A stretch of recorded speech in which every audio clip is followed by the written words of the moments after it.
ചില ആളുകൾ, വ്യക്തികൾ അങ്ങനെയാണല്ലേ നമ്മുടെ ലൈഫിലൊക്കെ ഭയങ്കരമായിട്ട് ഇൻസ്പയർ ചെയ്യും. കുറേ ഓർമ്മകളൊക്കെ തന്നെ സമ്മാനിച്ചിട്ട് ഒന്നും മിണ്ടാതെ പടിയിറങ്ങി പോയിട്ടുണ്ടാവും അല്ലേ.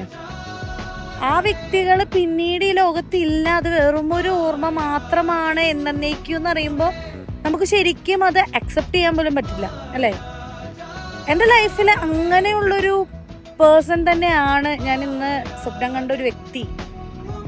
ബട്ട് സ്റ്റിൽ ഭയങ്കര ഷോക്കായി പോയിട്ടാ ആ വ്യക്തി ലൈഫ് അല്ലെങ്കിൽ ആ വ്യക്തി ഈ ലോകത്തില്ല, ഈ ഭൂമിയിൽ ഇല്ല എന്ന് പറഞ്ഞപ്പോഴേക്കും സ്റ്റിൽ ഭയങ്കര ഷോക്കാ. ഇന്നും എന്താ പറയാ, ആ വ്യക്തി ഇല്ല എന്ന് ഞാൻ വിശ്വസിക്കുന്നില്ല. എവിടെയൊക്കെയോ ഉണ്ട്, എവിടെയൊക്കെയോ ചുറ്റിപ്പറ്റിയൊക്കെ നടക്കുന്നുണ്ട്. ഇന്നും ഈ ലോകത്ത് എവിടെയോ ഉണ്ട് എന്ന് ഞാൻ വിശ്വസിക്കുന്നു. അങ്ങനെ കേൾക്കാൻ ഞാൻ ആഗ്രഹിക്കും. ഇത് പറയണോന്ന് വിചാരിച്ചോ, കണ്ടന്റ് ആക്കണോന്ന് വിചാരിച്ചോ ഞാൻ എടുക്കുന്ന വീഡിയോ അല്ല. ബട്ട്